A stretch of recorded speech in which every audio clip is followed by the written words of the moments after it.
I'm Giovanni from Alembic, the creative drinks agency that specializes in design, development and marketing of quality drinks education and beverage experiences. Alembic and ICCA Dubai together brings to you Cocktail Zero, the art of alcohol-free design drinks. Our certificate programs in dry mixology and bartending showmanship are designed not only for inspiring bar professionals working in the industry, but also for the serious enthusiasts interested in learning the art of mixology. Come, introduce yourself to the fascinating and soul-stirring world of alcohol-free designer drinks.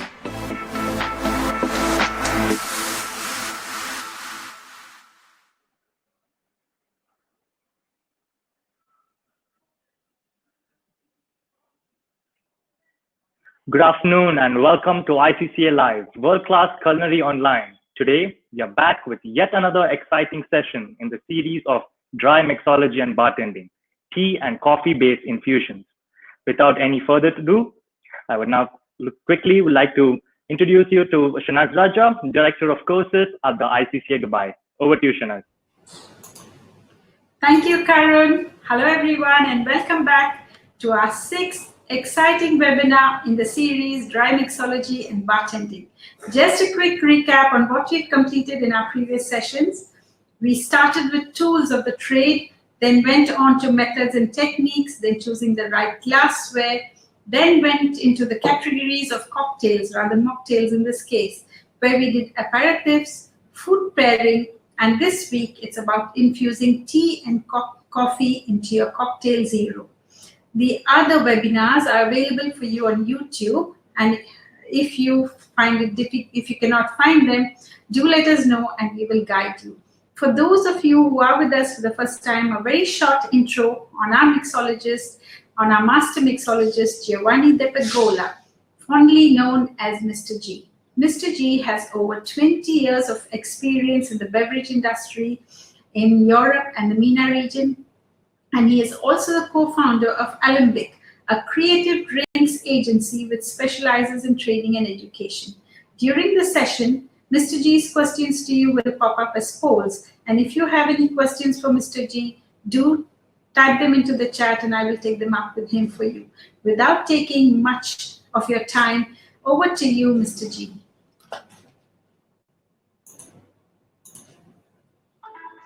Hey, here we go. Thank you very much. Shanaz, thank you very much for the intro. Karun, really great to see you on the other side. So really welcome for another great episode here in ICCA Live. We're very pleased, to be honest. I mean, today is another one of my favorite because we're going to talk about teas and coffee. And it's not like a barista style, or it's not like the master tea are we going to talk about, but we're going to talk about actually how we really implementing them in a wonderful world of the mixologies, and everything is about Cocktail Zero. So we saw in the past, we saw how we really using the tools, how we really utilizing them in the best way. What about the glassware? So everyone has been watching us from the episode 1 till today. It's really probably enjoy himself to actually making them either at home or in your bar. So whatever you're watching, guys, thank you very much. So that's really, I would like to say. So really today, the most fascinating thing is the fact that we have a tea and coffee. I mean, which one was coming first is one of the $1 million questions we always ask, because you have the two sides. You know, people either love the coffee or hate the coffee. And likewise, if people really like the tea or they don't really like the tea. But why is that? It's very, really interesting. You know, they both give us a very different experience on that. And we'll see a bit more talk about when we go into flavor profile and details. Now, if you really think who came really first, and the oldest of the two is for sure the tea. I mean, tea, imagine that when you go and read the books and go your research, you will find that tea actually, it was even before 3,000 years before than the first pyramid. You know, imagine that for us, the pyramid is always old, but then you go and then you find something that's super old. And me personally, as much people, you know, of course, I'm Italian, and a lot of people connect us to Italy. And I will tell you why. This a very thing interesting between the coffee and the Italy. So is the fact that what about the tea is I really be more closer on that, because I found it super fascinating that the tea and actually one of my favorite beverage, which is the wine, has a very similarity in terms of the plant. So the plant of the tea and actually the vini vitifera, which is the where you actually grow the grapes, are very, very similar. The fact that they both need they don't need too much water to grow, and they need a kind of like a chalky soil. They're really hard on the slope, so the roots are really go down to get the water. So it's a very, very nice and tough part of plant. And the collection, the harvesting is super fascinating. Everything is made in with the hands. So if we look around the tea, and I mean we have a great selection which I will show you in a minute and everything. So it's very interesting the fact that how you really collecting everything. Made leaves tips. So you collect from the top, so the top sleeves, and the higher you go, you get the silver tip. So the very, very nice top quality that's we're looking for. But here at the school, we are very happy to have Dilma with us. With the guys are give us some great selection we have here on the right and on the left, and I will show you today which one we're going to use based on actually on our mixology things. This is very important. A bit of a difference than the one we're actually going to see when we enjoy as a normal cup of tea, or the one we're going to select for our mixology idea. So that's a bit of a different side. So this is what we normally we look. And in general, the one we are not going to use into mixologies, we tend not to be too tanny or too black or too dry. So we normally tend to use a bit of a herbal and fruity. So that's the style we're looking for. So this is something always to remember, but we will enjoy.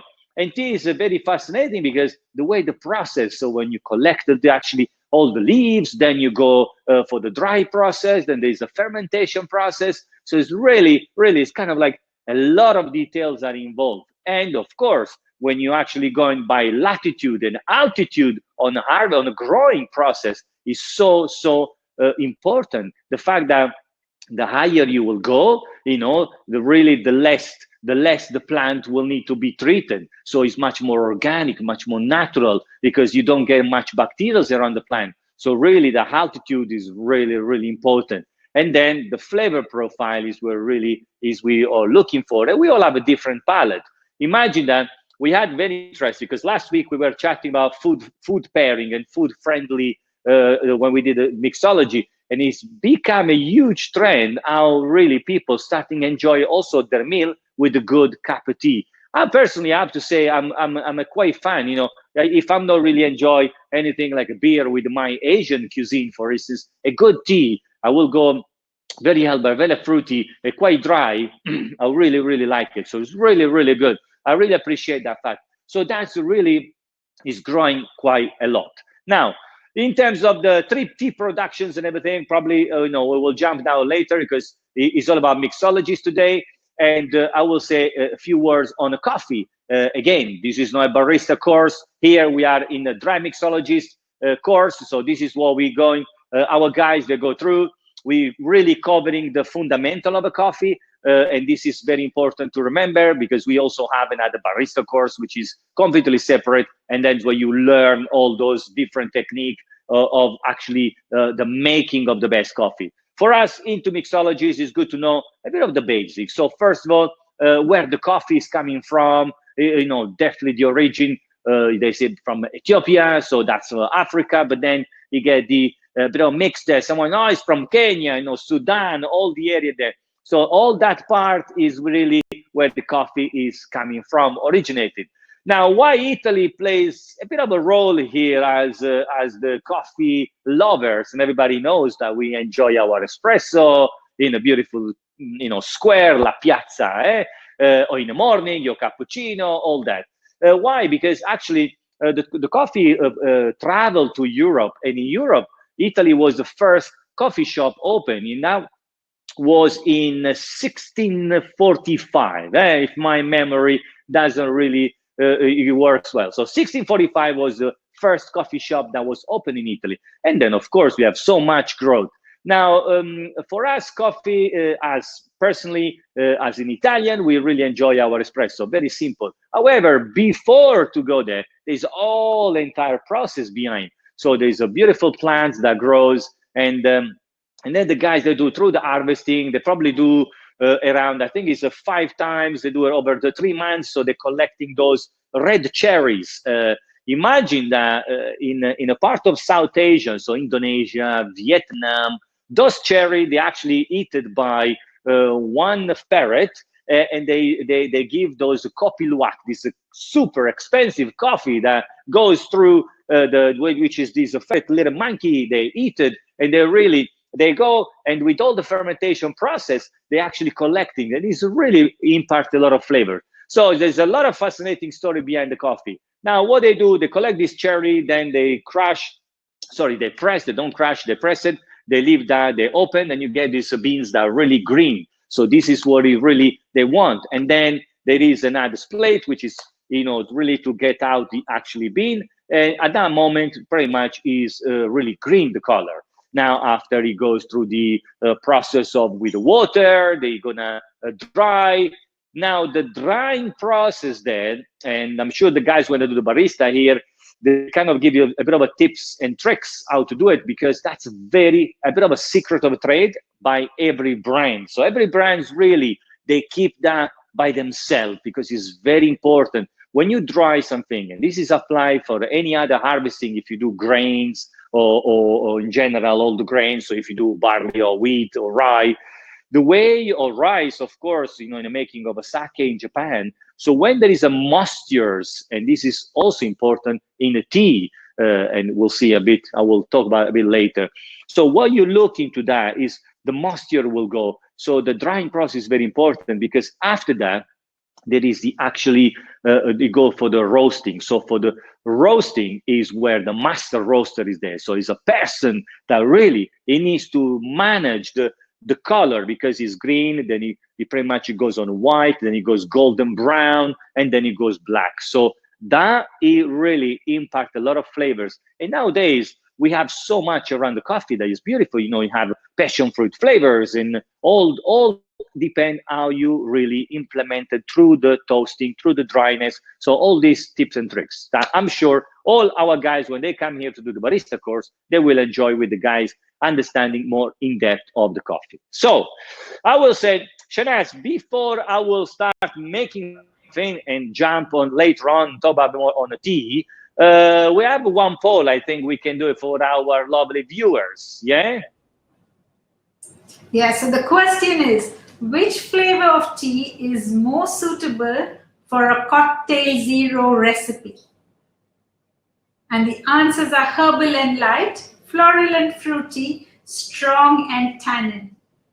Okay, let's see. Let me watch on my monitor here. Let's see, what's that? Urban and light, floral and fruity. So it's a bit of a head-to-head here is going on. I like it. Okay. I think they're really head-to-head, eh? Very interesting. Absolutely, yes. Very interesting. Let's see, 47, 44, 47, 44. This is super interesting. Well, the fact is that always is a matter of our end result. What really we want to achieve. Now, herbal teas, and when we say herbal and light, let me see the final thing. Okay. So the final is we have herbal and light, then we have floral and fruity. So floral and fruity gets the majority. Then we have herbal and light, and strong and tannin at the end. Well, correct. That is the answer. So for sure, what we're looking for when we're creating a cocktail zero recipe, we need something, pretty much into the floral notes, through the fruity style. If, however, we prefer that style. So I was saying a 50-50 answer here really is probably the way to go, because on the other side, if you're into much more a very light and herbal tone, that's what you design. In general, when we work on creating something into the herbal, we like to do with the usage of something which is much more fruity and much more not much into light and herbal, but much more really fruity and floral. So because that really works well if you want to mix with some carbonation, for instance. And I think today we have a very good recipe I want to show to you. Now, before we jump into the tea makings and coffee, before we jump into the tea and cocktail zero recipe, I would like to show you our coffee cocktail recipe. Because the cocktail recipe, and I believe we have something to show to you, Shana, as we can show on the screen here, the actual recipe, which is we call the Espresso Martini, is named by the classic cocktail that we always have, which is the vodka base, so it's a classic cocktail that is made with the vodka. And of course, here we make our recipe with 0% of alcohol, so it's completely alcohol-free. And what we do have the coffee, and I do have the coffee already. Then we have a bit of a sweetness there, which will come from the hazelnuts. And then we're gonna have a bit of a nice, something a bit modern in a way. So we're not using any cream, so we want to keep light, and we're gonna use a beautiful almond milk. So that's all, pretty much the 3 ingredients. And I'm gonna add a hint of spiciness, which is with the droplets, and it's not spice as a chili, but spiciness as, you know, a mix of cinnamon, cloves. So really that mixed together. So this is very interesting recipe. Now, our glass is a fantastic coupe. So this is where the glass, the drink will go, and the final result, as you saw on the picture, it will have a nice, good foam. Now, which coffee we normally using when we do a cocktail zero style, I will say it should be a nice, pretty much a coffee with the shoulder. So in this case, I made my double espresso. Now, when we do in a coffee and a shaking technique, in this case, which is normally, it's pretty good when we're shaking a straight up cocktail like this one. So what we're gonna have, the coffee was just made probably no more than half an hour ago. Why? Because if it stays for long, it kind of lose a bit of acidity, kind of like settle in. So we try to keep that always there. If it's too hot, then it will just clash, you know, will extra diluted with the ice. So we want to have the coffee slightly, really, it's not cold, so it doesn't go in the fridge, but it's really just room temperature, so I can feel that. So that's a good way how to get the coffee. So this is the coffee now we're gonna have. I will then prepare the cocktail. Now, espresso martini is definitely one of my favorite. We also have this inspiration here for this cocktail is, yes, from the espresso martini, but also in Italy, now this is 100 milliliter. So in Italy, in general, what we do here, we have, this is what we call caffè shakerato. So is shaker coffee, caffè shakerato. So here at the level of sweetness. So in this case, I will only add 10 milliliter of our hazelnuts nectar, so the hazelnuts liquor, or hazelnut syrup. So this is something that we normally do here, so to balance a bit of the acidity and the bitterness that could come from the coffee. And then we're going to add our nice and cool 20 milliliter of the almond milk. You can actually use this, in this case, if you don't have the almond milk, you can go and have the, probably you can have a soya, or you can have pretty much where almonds is good. Also, rice is very nice. I really like it, the rice, because it's quite light and it gives a quite a grainy feeling. So really, really appreciate from my side.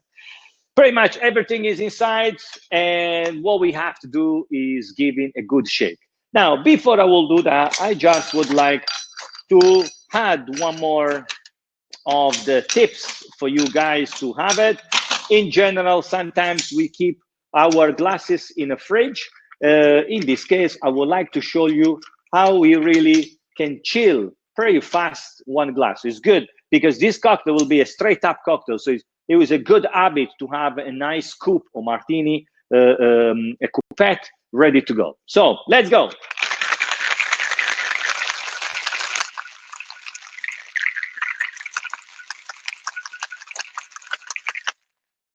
Ooh, beautiful. Now, I really can see exactly what we're looking for is all the foaming here. Now, this ice we will discard because we don't really need, and then we will go now and serve.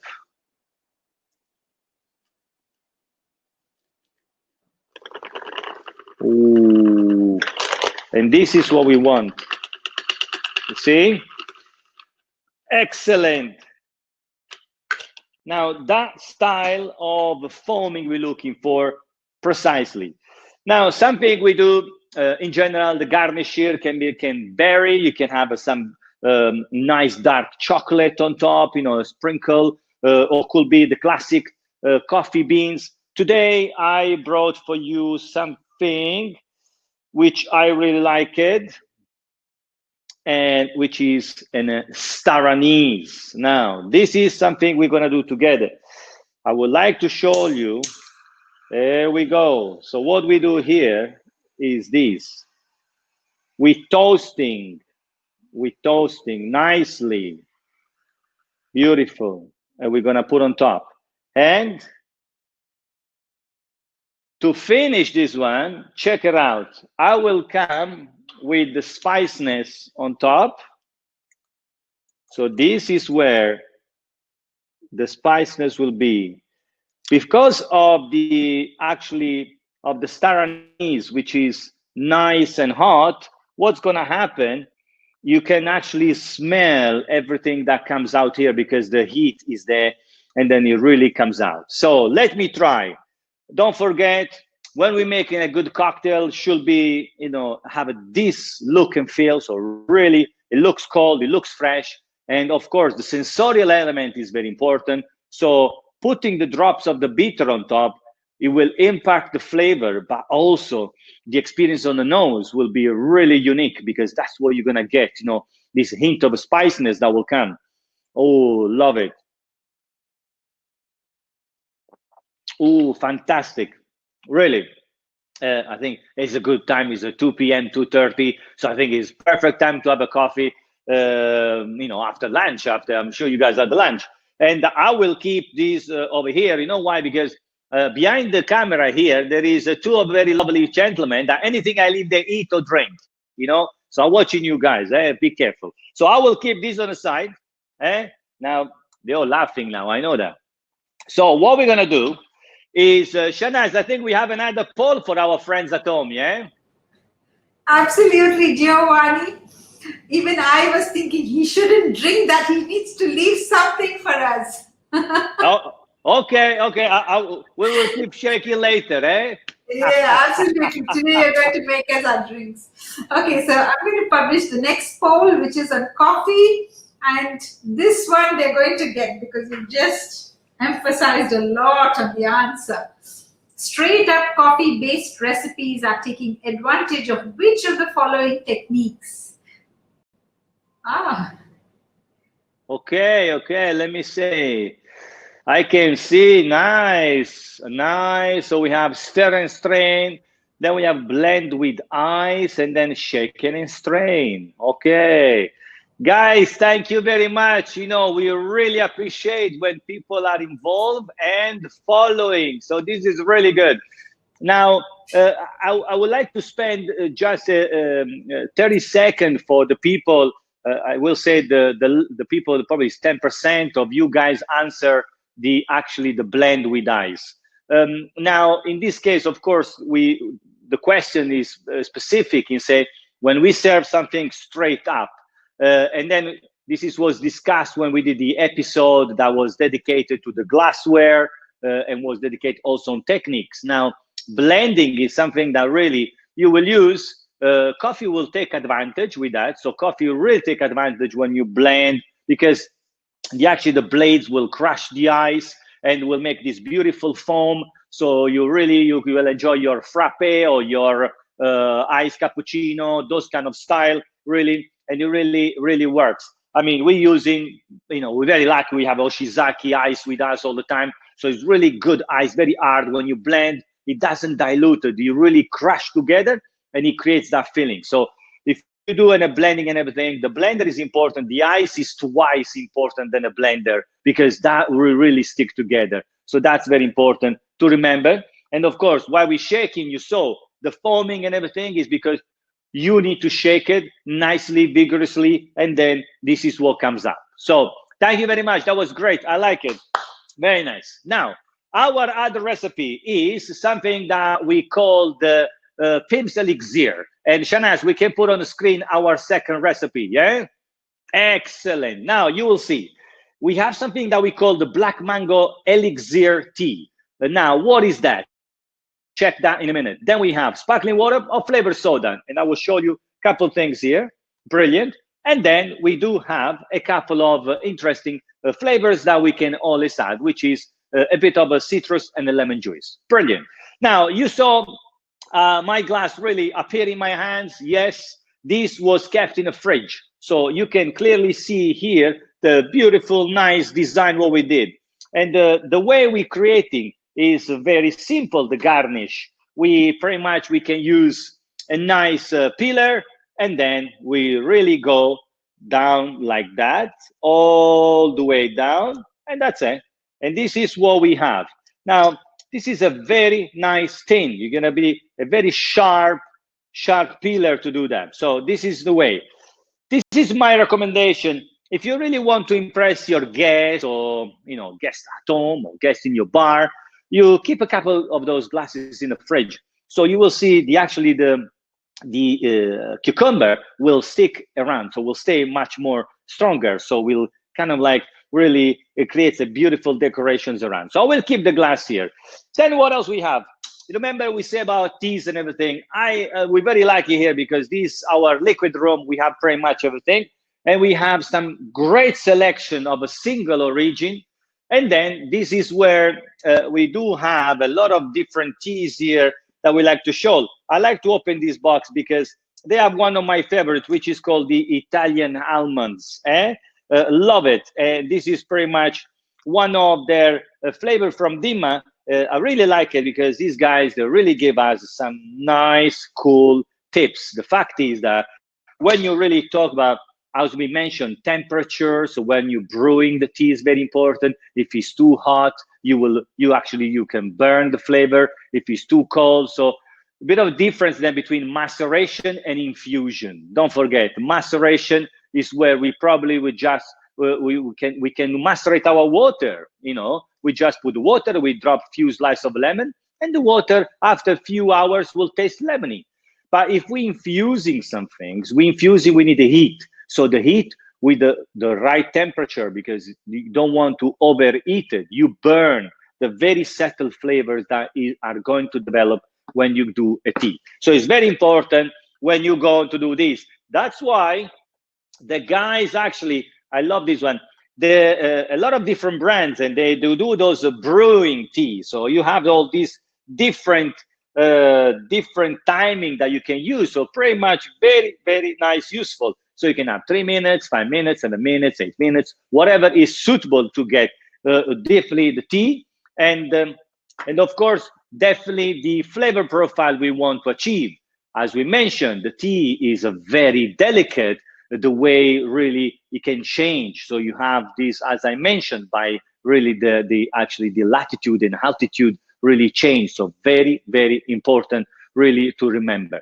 So when you have done all those details to look in, and when you do the fermentation, the cut, the liter details that goes through, for us at the ending product is very important. So when we work into dry mixologies, and what we see when we have the tea, sometimes like the coffee, is difficult to achieve a certain level, especially to maintain, not to get too bitter or too floral or to lose the flavors, whatever we want. We say that into the recipe we saw today, this why we call the elixir, because we actually, with the Dilma friends here, they design a bit of a concentrate style, very useful for us into mixology world. So this one really is interesting because with 10 to 15 milliliter, we're really achieving. This one was one of my personal flavor because I really like the mango. So that's the fruity herbal, very interesting. And then you really mix super simple. I mean, you don't need Mr. G to do any kind of tricks. You will see, we will use our classic mixing glass, and pretty much I will do 15 milliliter of our mango elixir. Oh, I love the smell. You know, when you got this really interesting there. Ooh, very nice. Really, really nice. So what is happening there with this kind of flavor? What they want is just like a bit of a dilution. So now you can use your sparkling water in case you don't have any floral or any flavor soda that you can actually add to that. I will definitely always like to cut a little bit of the sweetness that coming from the fruits with a nice balance of the lemon juice, so fresh lemon juice or citrus, always very important when we're making our cocktail, exactly because it's going to balance both of them. So really always thinking about to balance the sweet and the sour and the floral note. Mango always is definitely the guys, you know, from Sri Lanka, they really have a great mango. I must say one of my favorite mango is definitely mango from Mango Alfonso. That's I tasted a few times in India, but also literally I taste also great mango from Yemen. Really good, really personally eye open, nice, quite hard. So, and of course the guys are from Thailand. Don't worry, I'm not gonna forget you. You guys do an amazing also mango.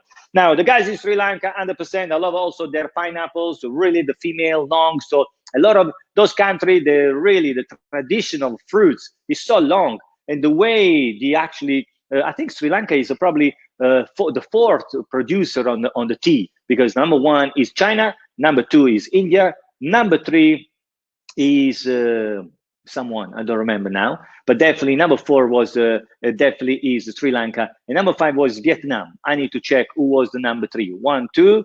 And probably will check. If something comes in my mind, I will tell you. So this is 1, 2, 3. Number three. So pretty much like the ingredients we do today. So we do the mango elixir from Dilma, and then we have the lemon. And then one thing I would like to say, since we've been using decorated with the cucumber, then I will go for a nice, cool cucumber soda. So it is super simple because this will have a very floral note of the cucumber and herbals as well. So will really work together with this one. So as usual, when we're using anything that's carbonating, we don't really have. Actually, Shanaz, I will ask, does anyone at home can help me to find out who is number 3 country? Because now I don't remember. China, India, 4 is Sri Lanka, 5 is Vietnam. Who is number 3? I don't know. Let's see. Amarnath says number 3 is Kenya, Mr. G. Yes, correct. It's Kenya. Thank you very much. Thank you. Who said that? Thank you. That was number 3. Amar said that. Va bene. So it's true. Kenya is number 3. And if you think about, Kenya is, of course, our very good friend in Africa. People don't think that Kenya could actually grow, but there's a lot of greenery there. And one of my favorite mint is from Kenya as well. So really nice. We say hi to our friends from Kenya. If it's anybody watching, is from Kenya. So what we do here, this is, as it is, an incredible simplicity recipe. We just have the mix, and then what we do, we're going to stir. So this is nice.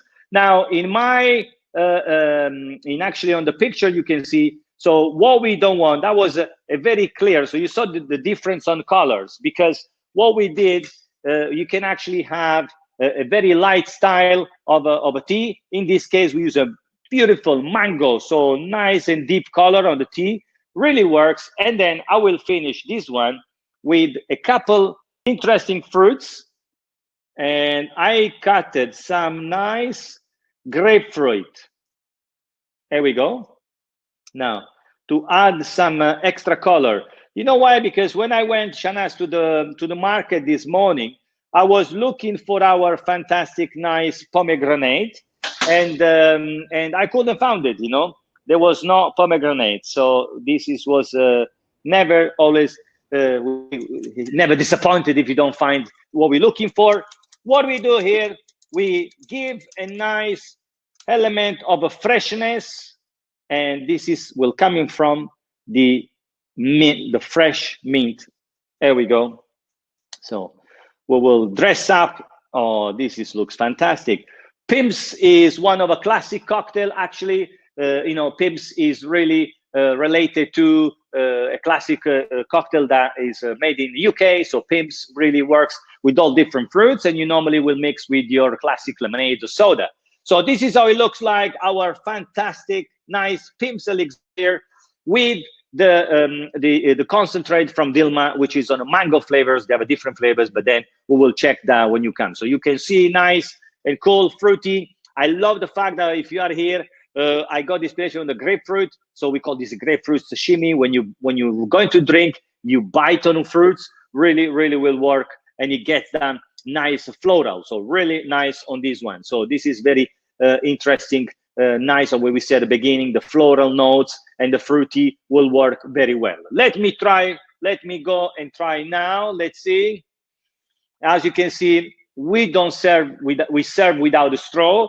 Feel free if you guys would like a straw. We don't really feel to put a straw because of so much going on there. You want to have the nose. We call this the functional garnishes like we did for the star anise. Now let me try. Oh, this is good.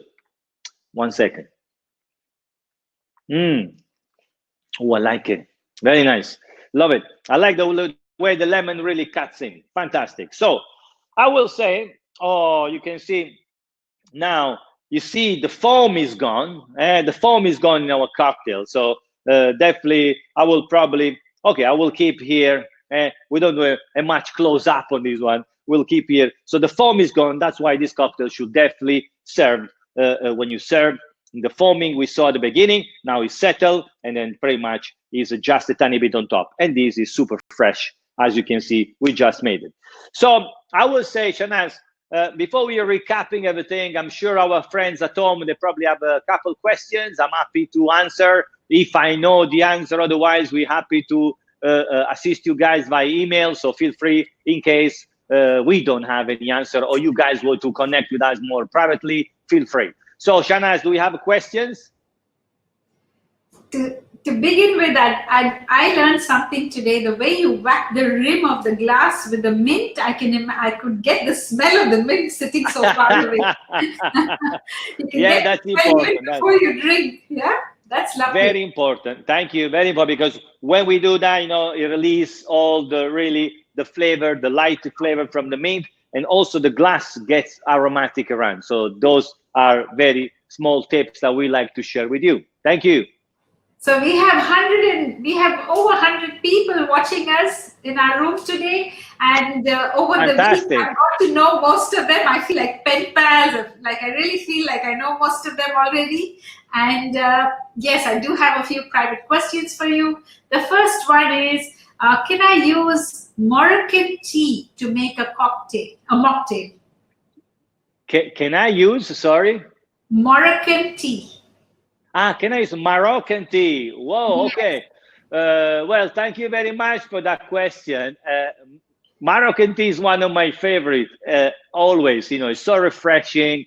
Definitely, we need to keep the guys low on sugar. Sometimes people get too excited on that. I must say, I love the technique when you make a Moroccan tea. Now, Moroccan tea is quite herbal, and it could be strong or could be quite light. Now, why not? If you think about to create something similar to this one, if you want to do a Moroccan tea style, Moroccan tea is beautiful because it's very versatile. You can enjoy hot or you can enjoy cold. So because you can enjoy cold, it could be a good ingredient to mix with another style of, I will say, more fruit. So we'll see, even if you put a jar and then you probably, if you cut a couple of fresh peaches, or maybe a couple of, I will say, oranges also. Orange and mint also goes very well. So you put there, you leave it for a couple hours, you can enjoy with friends. So why not? Moroccan tea is a good one. I like it. Okay, the next question, all the questions have come privately today. The next question is, I like cappuccino very much.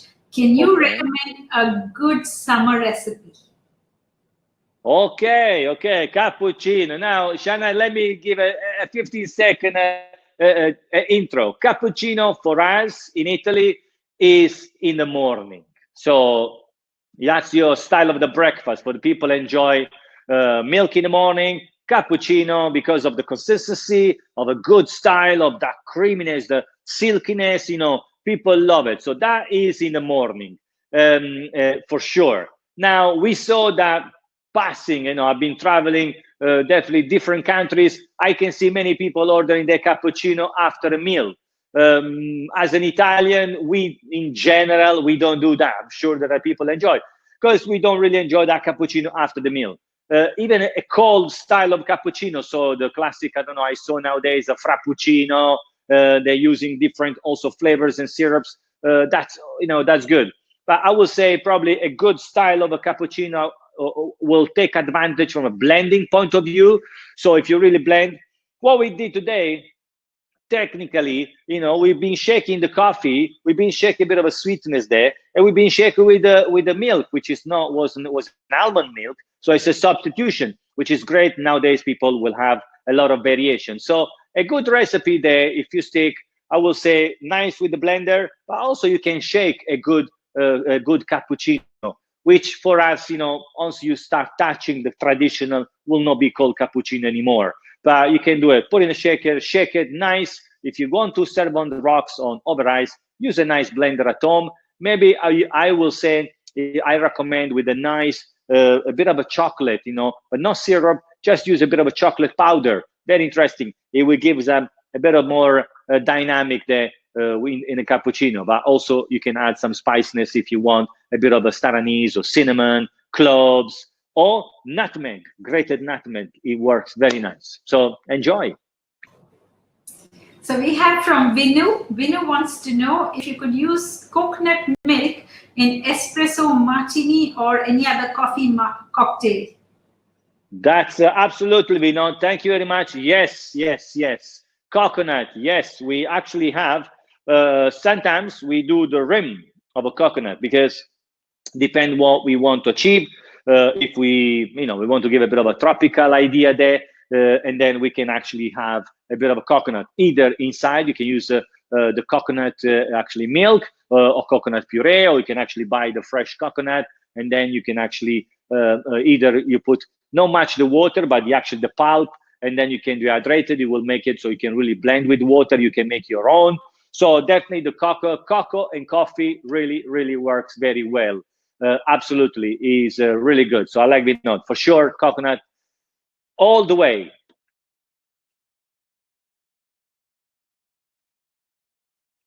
I cannot hear you. Okay. Yes. Now you can hear me now. Yes. So one last question, and I'm going to put two questions into it. Can you give us an idea of a cocktail with Turkish tea and one with chamomile? And one with the camel milk? No, chamomile. Chamomile, the flower. Chamomile. Oh, chamomile. Yes, chamomile. Okay.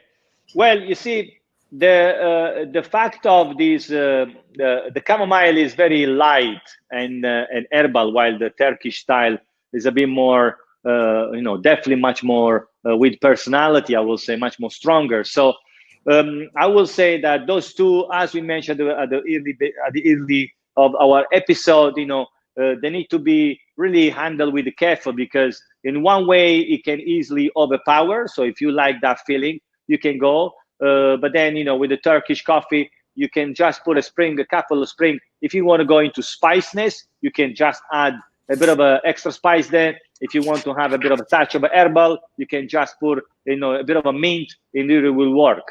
If you look into chamomile, which is much more lighter, and you want to have a bit of a character there, you can add a bit of I will say even a tarragon works very well, but also a couple leaves of a dry sage, also really interesting. Sage and chamomile, sage to be a very refreshing, and the chamomile is very calming. So those two really works very well. So that can be. But also don't forget, whatever we are talking about here is all about cold. So, and the cold really works opposite of the heat. So when you have something really warm, really opens up, and your nose comes in really much. But when you talk about the cold, the cold really you work as a cup. So what does it mean? That the nose gets less interaction and more is on your palate. So remember this, when you're going to structure your cocktail. Very important. Yeah, I like this question. Very nice. Thank you. Sorry, I keep switching off my mic so there's no echo and I keep forgetting to turn it back on. Okay, the last question. Last question. Yes, the really last question. Do you teach us how to make coffee during the course? I thought this was an important question for people to know. Okay. No, this is good question. Thank you, Shanaz. I mean, as mentioned, we do have a barista course. So when we do the dry mixologist, we go through and we're learning the way how to really play with the coffee, even if we have different style of a coffee that we're using, from a single origins. Likewise in the tea, we really go, we're tasting them, we're understanding. So we treat as a raw material for us. So the tea, exactly the same. We do the tasting like the coffee, a bit of understanding the level of bitterness, acidity, sweetness that could be in the coffee. But we don't really go into details. If you are talking about making a cappuccino, latte art, all those kind of things, is not. We leave that to the handful skills of the barista. So that's definitely we give. For us, it's all about mixology. So that's what we do here. Yeah. Thank you, Mr. G. This was a wonderful session. Fantastic. I think we've all enjoyed it immensely, and we're very lucky to have the best coffee to play with and incredible single origin dilmatis to play with. I hope all of you can find all these things wherever you are. Yeah, and thank you very much once again. No, yes. That's good. What I will do before we closing, Shanaz, I'm gonna give you just an overview of what we did today, in case someone just joined us. I know all our episodes are available after on YouTube and everything. So what is happening is that what we did, this is a wonderful journey that where we talk about, we start from the fundamentals and then we techniques, method, glassware. Last week we discussed about food-friendly technique. Today, after the meal, what do? You have a tea or a coffee, one of your favorite. So we really jumped in a bit of understanding how to use them, how to use a good coffee, a good tea. We saw interesting flavors from different style of a tea. And then, of course, we jump into the coffee. And then those are pretty much the recipe. Always we refer them as a classic cocktail recipes because this is we call a PIM, so really light, carbonated, very fruity, very floral. The other one, a classic espresso martini. So into coffee, as we mentioned, you can substitute the cream of the milk or any others with the rice, with the coconut, with soy, with the almonds, as we did today. So really, really versatile.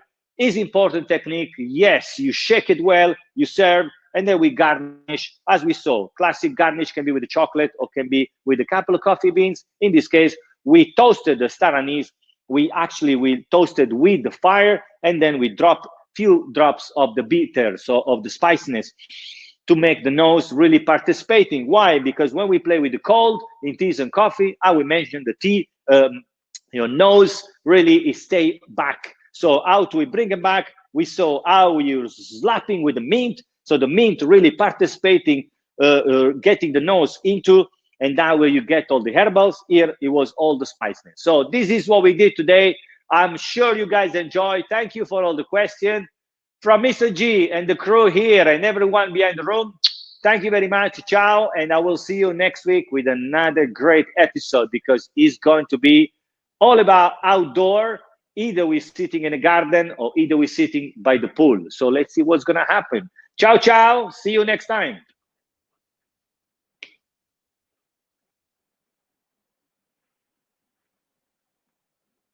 Thank you, Giovanni and Shanaz, for a fantastic session. Wow, there's a lot to learn today.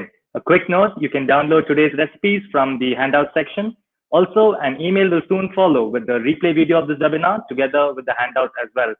Lastly, we encourage you to create the recipes, recreate the recipes demonstrated today, and share them on your social media platforms by tagging at Liquid Alembic and at ICCA Dubai. And again, we look forward to seeing you next week, next Tuesday, with a little bit of outdoor drinks to enjoy. And yes, goodbye from all of us here.